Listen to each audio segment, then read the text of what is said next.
The Ghost in the Machine, Monday, September 20th at 8:15 a.m. I really hope that all librarians aren't like Gladys Morgan, because I'd really like at some point to walk into a library and not be afraid for my life. It definitely looked like she was trying to hide that wooden crow, but why bother? I've seen it dozens of times over the years and never thought twice about it. I even remember thinking it was crooked once, and thinking someone should nail it up there tighter so it wouldn't fall off if the wind blew down Main Street.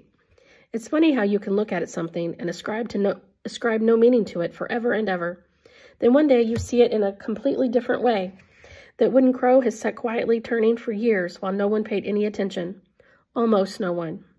My dad was paying attention, so was Gladys. Old Joe Bush and Francis Palmer used to pay attention before they died. I wonder when the crow is going to turn again, and when it does, who will do the turning? Monday, September 20th at 10:10 a.m.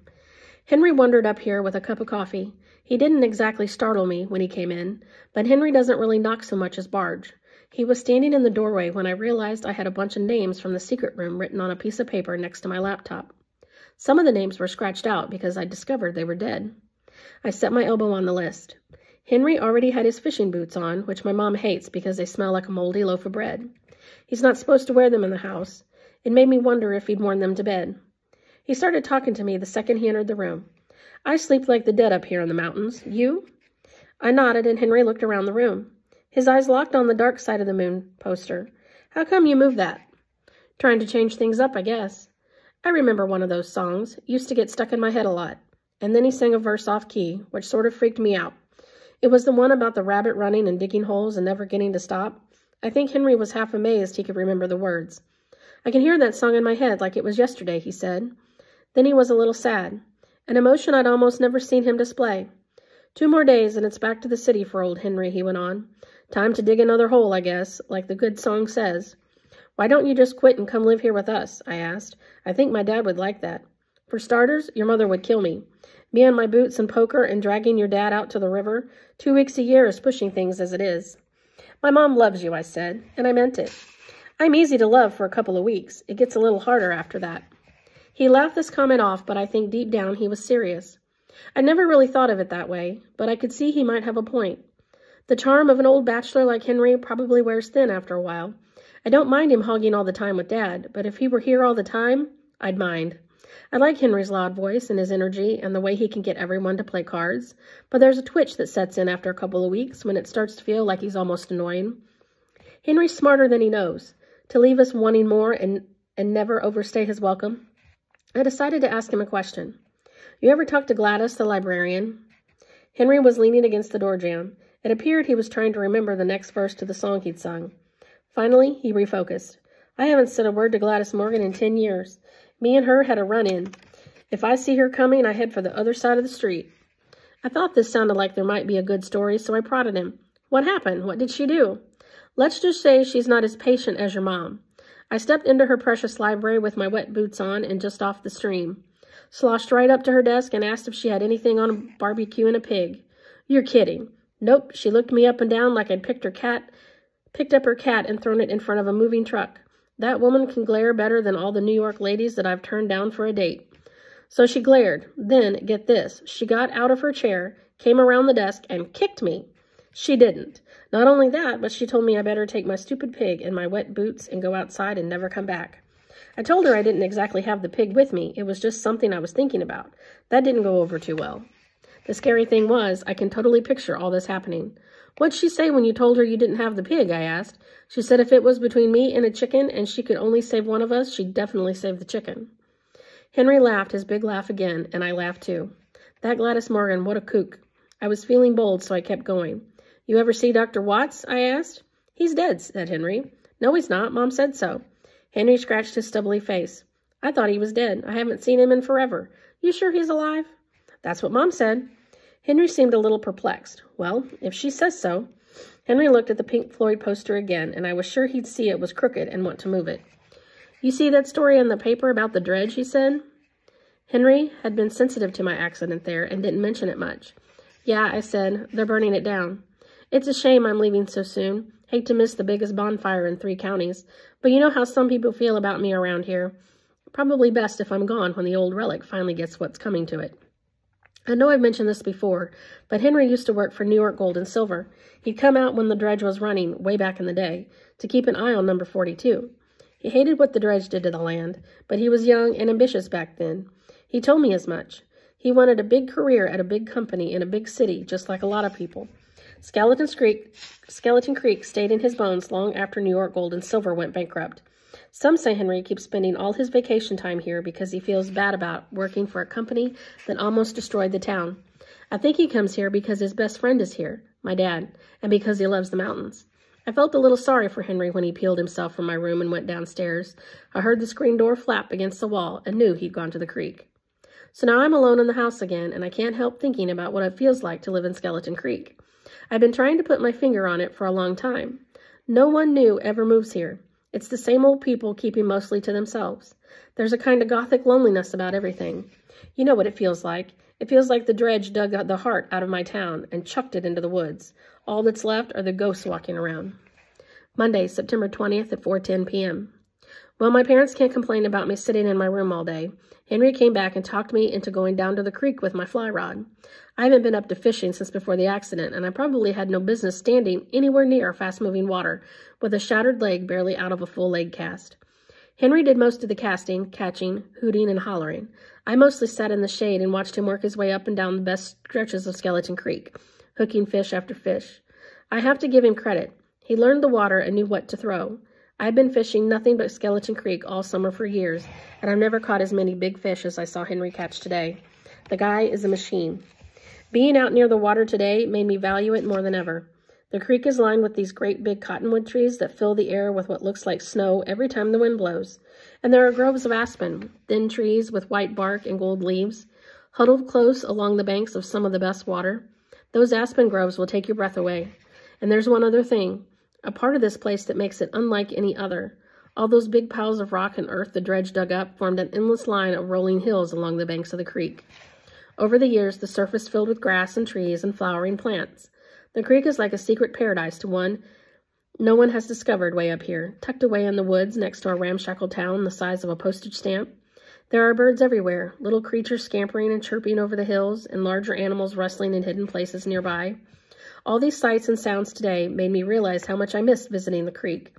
It gave me a view of things I hadn't thought of before. I'd only ever hated the dredge like everything else. But right here, right under my nose, is a spectacular thing the dredge left behind. It makes me wonder if this is a principle that can be counted on. Good things can be created from bad.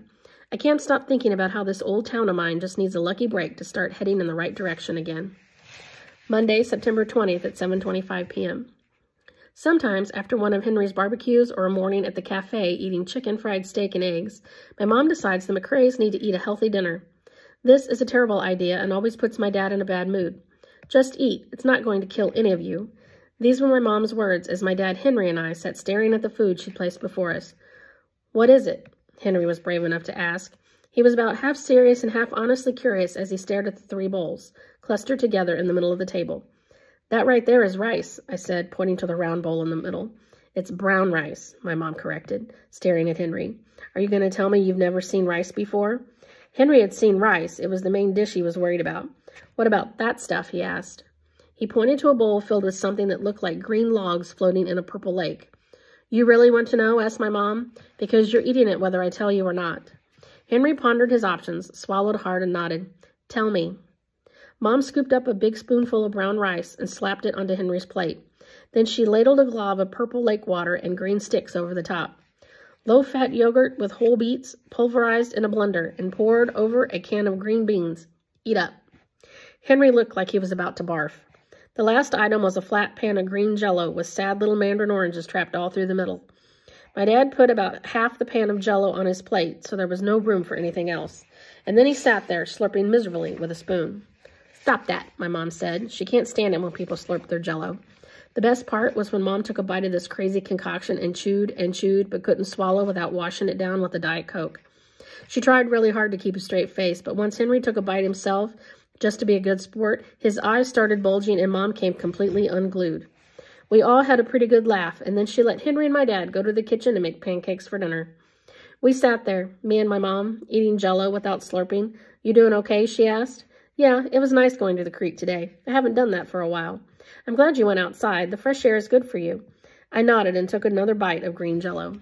I checked your computer last night, she said. It looked clean. A little too clean, if you get my drift. Uh-oh. Maybe my mom knows more about computers than I thought. Was I erasing everything? Was I making it look too perfect? I pretty much expected what came next. Have you been talking to Sarah? The big question I was asked in one form or another every day. It should have gotten easier to lie, but the guilt was starting to pile up, so it only got harder. I'm not talking to anyone. I just like my computer clean. It runs faster that way. Mom looked at me sideways.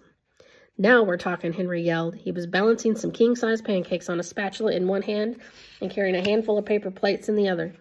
My mom kept looking at me, but Henry had saved me from any more cross-examination at the dinner table. She left me alone after that, but I had the feeling she didn't trust me. I couldn't blame her, and was worried it would mean she'd be watching even closer than before.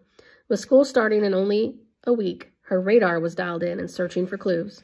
In another half hour, it'll be dark. I can't get out of here. If I go for a walk alone, they'll assume I'm trying to see Sarah. I haven't heard from her all day. I bet she sent me something. The Blue Rock in the morning? That's the soonest I can try to contact her. Tuesday, September 21st at 8:56 a.m. As soon as my parents left for work, I crept out the screen door and down the front porch. Henry snored in the guest room, so getting by him wasn't a problem. I walked through town, down the main artery of Main Street, passing the 20 side streets that shoot off like veins. It still amazes me that this is our whole town. My house more or less on one end and Sarah's on the other end, down a street that doesn't look a whole lot different from mine. I remember when we were 7 or 8 years old and we spent an entire day trying to figure out the exact halfway point between our houses. We did it because neither of us liked to walk any farther than we had to, and we thought it was only fair to split the distance as precisely as possible. After hours of pacing and figuring and drawing a map of the town, we came to the conclusion that the old station house for the train conductor was exactly halfway between our houses. We would sometimes call each other on the phone and then race there. She won every single time. After a while, I figured out that she'd tricked me by putting the middle on her side of Main Street, not mine, thereby making it possible for her to use a shortcut we hadn't used when calculating the distance. I think girls are much craftier than boys when they're little. In any case, by the time I figured out the whole distance problem, it was too late. We decided we needed a marker at our spot. First, we found the rock. It took both of us to move it under the station house and center it just right. Let's paint it, said Sarah. Why? I said. Because I want to paint it. Don't you want to paint it? Sure, let's paint the rock. Why not?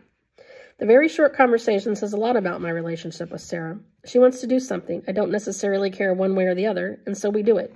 8 years later, I have come to discover this is no way to lead a life. It can get you into a lot of trouble. It might even get you killed. It was more out of opportunity than anything else that the rock became blue. It is the color of Sarah's house because she stole an old can of paint from her garage. We didn't have a brush, so she just poured the paint over the top like hot fudge on ice cream. And you know what's funny about this? The paint can is still under there too. We didn't know what else to do with it. What if we tossed it in a ditch and someone found it? It was Sarah's house blue and someone would tell. The Blue Rock became the place we met, where we put secret notes and treasures we'd found and candy we wanted to share. We were secretive like everyone else in town, even back then. We didn't want anyone hearing us talk about the Blue Rock. It was ours, and it wasn't easy to find. The train still comes through town in the early morning, but it never stops here anymore. It used to a long time ago when the dredge was pounding away 24/7, digging up something worth stopping for. But the old station house was already abandoned when we were kids, so we set about exploring it. It wasn't too intimidating, only about the size of a backyard storage shed on the edge of the tracks. It was locked up tight, but the cool thing was you could climb underneath it. The station house was up off the ground for some reason. I think so it was the same height as the train conductor when he came by. And the cheapest way to accomplish the extra height was to put this little shack on a bunch of cinder blocks. Weeds had grown up all around the edges, sort of like a curtain you could pull back. It was cool, cold gravel underneath, and when he crawled inside, it crunched under our knees. As we grew older, there wasn't much point in meeting at the Blue Rock or leaving secret notes there. I hadn't been back there in years. My leg was already tired and sore from the long walk, and the space under the station house seemed a lot smaller than when I was 7. I'd be lucky if I fit at all. Did I mention that I don't like confined spaces? I squeezed in on my back and slid under through the weeds until I hit my head on the Blue Rock. It was a big rock, and I hit it hard enough that I yelled. Once I recovered, I craned my neck around and saw a piece of paper taped to the rock. I took it, carefully removed the tape, and taped my own note to the slick blue surface. The note I had written was short. Your parents aren't the only ones watching closely. My mom is on my case, too. I think Bonner might have said something to her, but I can't tell for sure. She and my dad are very worried about me going back to school, I can tell. I bet they've told all our teachers to keep an eye on us so we don't talk to each other. I hate this. I'm not sure I even want to go back to school. Ever. Too many people in that place. Being away from you makes everything feel like it's fading away. I should be more afraid, right? I hope you sent a video. I need to see you. Ryan. I read Sarah's note on the walk home. It was easy since it was so short. It wasn't even a letter at all. I wish she'd write me a letter, but Sarah doesn't write if she can say it in a video. Hey, Ryan. Miss you. I wish I could see you. Password, Carl Kolchak. Technically, that's not even a note. It's just a handoff with some vital information. No punctuation unless you count dashes and slashes. And who's Carl Kolchak? This is the first time she's used a password I've never heard of. Anyway, when I got home, I found Henry on the porch eating leftover pancakes with peanut butter. You didn't go down there and throw rocks in my favorite fishing hole, did you? He asked. He seemed genuinely nervous that I'd gotten up early and scared all the fish out of his #1 spot on the creek. Just out for a walk is all I said. The fish are fine. He stuffed a big slab of pancake in his mouth and gave me his best comic evil eye as I walked past. Finally, I got back here to my room so I could write down these words. Sarah's at school, and I'm stuck here at home. I already checked out that password online. I'm sort of surprised I didn't catch it. But then again, that show aired before I was born. I can't be expected to know every scary pop culture reference, right? Still, I had to laugh at that Carl Kolchak classic. I wonder what Sarah found.